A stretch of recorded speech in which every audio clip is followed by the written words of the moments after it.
রাধে রাধে, সুসকাল। আশা করি সবাই সুস্থ আছো, ভালো আছো। আগের দিন দেখেছিলাম আমরা গাছ কেটে একদম পুরো মাঠ করে দিয়েছিলাম। আজকে উঠোনটা ভাঙা হচ্ছে, আর তার চিন্তাটা আমার মেয়ের ওপর খুব প্রভাব পড়েছে। তো কি বলছে আমার মেয়ে, শুনুন।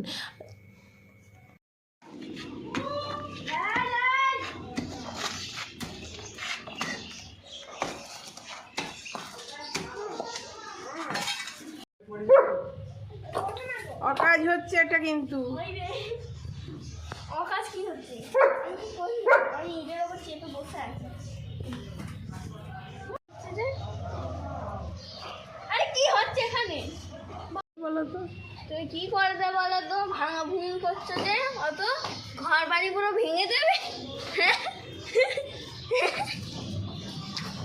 কি করো সত্যি করে বলো না, ঠিক করে কি হবে এটা বলো না, শুধু ভিডিও করে দিলে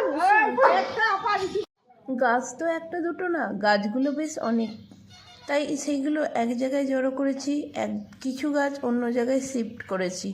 আর সব থেকে চিন্তা আমার কুকুর, সে বসে আছে বেচারা, ঘুরতেও পারছে না, খেলতেও পারছে না, তার মন খারাপ।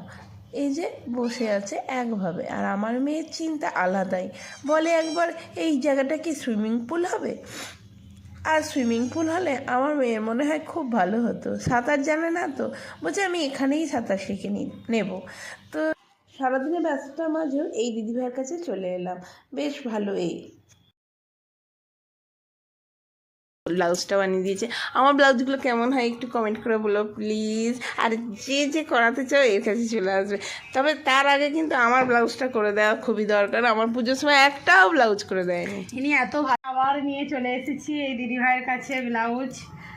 তোমরা ভাবছো পুজো মিটে গেছে, আবার কিসের ব্লাউজ বানানো? না না, আমাদের একটা বিয়ে বাড়ি আসছে সামনেই, তো দারুণ মজা হবে, তার জন্যই একটু প্রস্তুতি চলছে। তো রাধে রাধে, ভালো লাগলে ভিডিওটাকে লাইক শেয়ার